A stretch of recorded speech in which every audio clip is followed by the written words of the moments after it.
Bonjour à tous. On va aujourd'hui adresser à la une le sujet de la cybersécurité, ou je devrais dire plutôt des cybermenaces, qui sont non seulement de plus en plus importantes, mais qui portent en elles un risque de plus en plus systémique.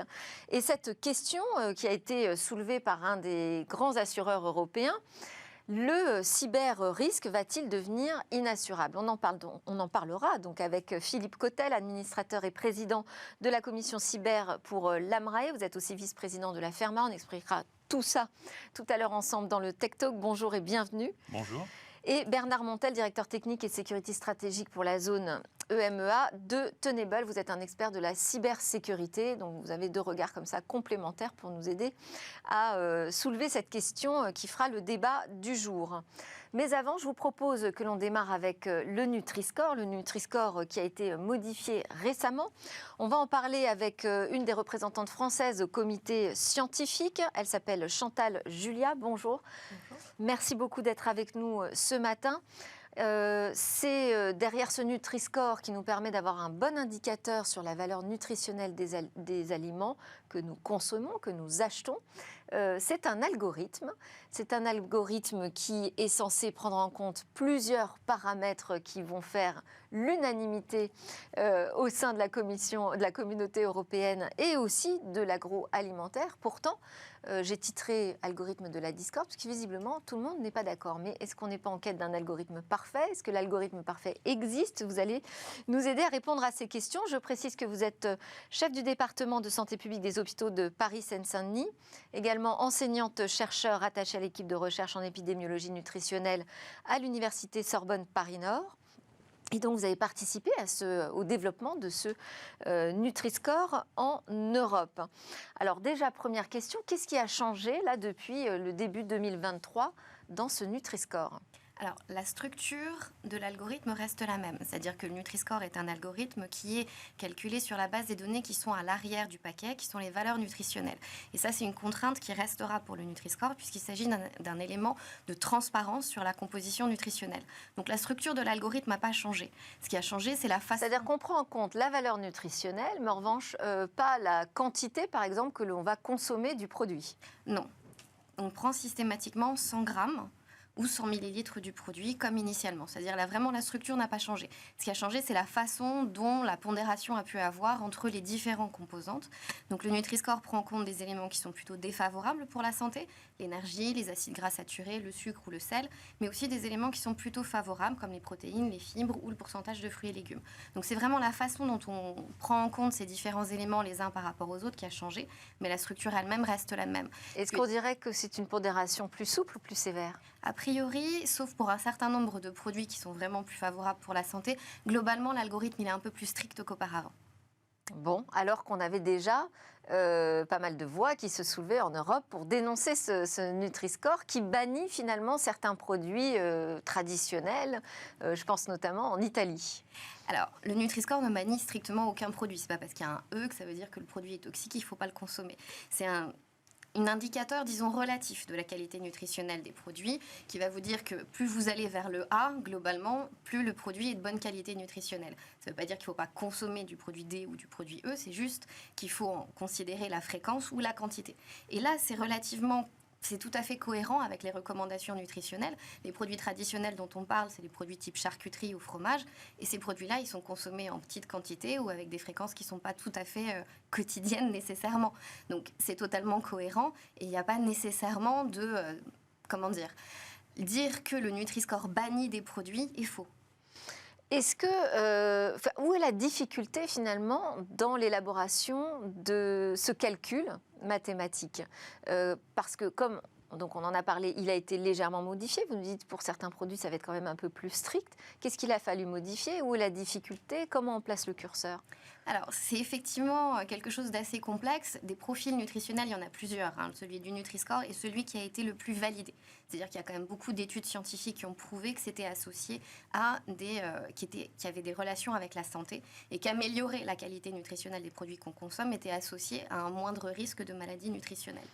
Donc l'objectif, c'est de l'améliorer, pas de le changer drastiquement. L'enjeu, c'est de réussir à trouver un bon équilibre finalement, entre le message que l'on souhaite avoir et les objectifs que l'on souhaite avoir. Sur quoi ont porté les débats pour qu'on ait besoin d'aller modifier ce Nutri-Score? Alors, les débats, ils ont porté sur les groupes alimentaires pour lesquels on avait pu identifier un certain nombre de limites. C'est-à-dire que le Nutri-Score, il a démarré sa vie en 2017 et depuis, il y a eu quand même un certain nombre d'innovations au niveau alimentaire et puis on a pu voir comment, en pratique, il pouvait se comporter. Donc, on a pu identifier un certain nombre de limites, comme par exemple des céréales du petit déjeuner qui sont quand même très sucrées et qui pouvaient bénéficier d'un A. Donc là, il y a eu des changements qui ont pu avoir lieu, par exemple, sur la façon dont étaient pris en compte les sucres pour rendre ces choses relativement plus cohérentes avec ce que l'on souhaite en termes de représentation de la qualité nutritionnelle des aliments. Parce qu'au départ, il fallait que ce soit plus acceptable par l'agroalimentaire. On n'a pas suffisamment pris en compte les risques du sucre, ou c'est parce qu'on a été mieux informé sur le lien entre nos comportements alimentaires et les risques sanitaires, finalement, qu'on a dû le modifier? Alors non, pas nécessairement. Initialement, l'algorithme, je vous l'ai dit, c'est un algorithme qui est validé. Ce qu'il y a, c'est que, comme pour toute innovation scientifique, il y a des nouvelles informations qui arrivent et la recherche avance sur les relations entre nutrition et santé. Donc ce sont des ajustements qu'il était nécessaire de faire et qu'il sera aussi nécessaire de faire aussi à l'avenir, dans la mesure où c'est un algorithme qui a pour vocation à continuer à évoluer. Parce qu'il vous semble qu'on n'est pas encore sur l'algorithme parfait, je dis peut-être qu'il n'existe pas, mais où est-ce qu'il faudrait aller le perfectionner? Est-ce qu'il doit être plus précis sur certains ingrédients peut-être qui ne sont pas pris en compte aujourd'hui? Alors, pour l'instant, le Nutri-Score, il est basé sur la composition nutritionnelle des produits et ça continuera à être le cas. La question de la transformation des produits, des ingrédients qui sont mis dedans, des additifs par exemple, ça pour l'instant, c'est encore une dimension de recherche pour lesquelles on n'est pas encore capable aujourd'hui de l'intégrer à l'intérieur de l'algorithme. Peut-être que dans 10 ans, 15 ans, on y sera et on pourra effectivement modifier pour prendre en compte davantage de dimensions de l'aliment à l'intérieur du même score. Et ça peut se retrouver dans quelque chose d'aussi simple qu'une échelle de A à E avec des couleurs qui partent du vert au rouge? Alors, de toute façon, Nutri-Score, il n'existe pas tout seul. C'est-à-dire que c'est un élément qui est complémentaire à une politique nutritionnelle générale. On a aujourd'hui en France le programme national nutrition santé. Il y a les recommandations de santé publique qui existent. Le manger au moins 5 fruits et légumes par jour pour votre santé. Ça restera. Le Nutri-Score, il est complémentaire. L'objectif, c'est d'aider au moment de la décision d'achat à aller vers des produits qui sont de meilleure qualité nutritionnelle. Mais le fait qu'il appartient finalement à un système global finalement de politique nutritionnelle permet aussi qu'il soit plus efficace. Alors, vous citez les manger 5 fruits et légumes par jour. On a eu aussi la question sur les œufs, le beurre et tout ça. On a l'impression aussi que ça change quand même assez régulièrement les grandes lignes directrices. Je ne suis pas sûre qu'elles soient si stables que ça. On sait qu'il faut manger de manière équilibrée. Mais sur le 5 fruits et légumes par jour, par exemple, ça c'est très débattu encore aujourd'hui.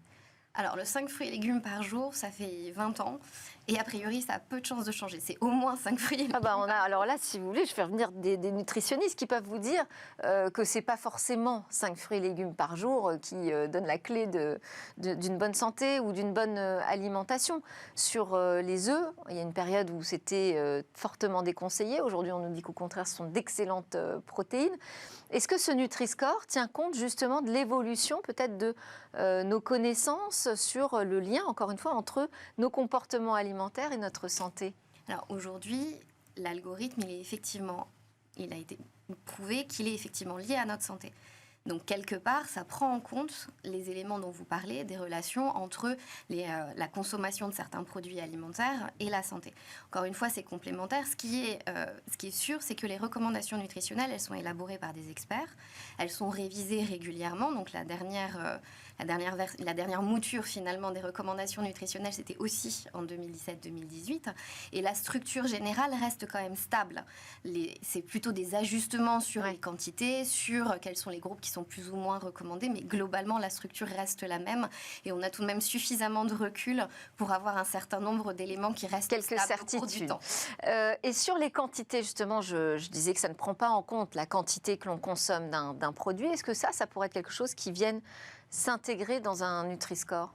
Alors ça, c'est une idée qui revient régulièrement, l'idée de prendre en compte la taille de la portion. Ça permettrait peut-être de calmer les débats au sein de l'Union européenne. L'enjeu de la prise en compte de la taille de la portion, c'est qu'aujourd'hui, on ne peut pas standardiser une portion. C'est-à-dire que la portion, la quantité que vous consommez va dépendre non seulement de votre appétit, mais surtout finalement de votre genre, de votre taille, de votre poids. Et quelque part, c'est aussi quelque chose qu'on ne peut donc pas standardiser. Si on est à deux, voilà, je vais déjeuner avec David Douillet, on ne va pas couper la pizza en deux.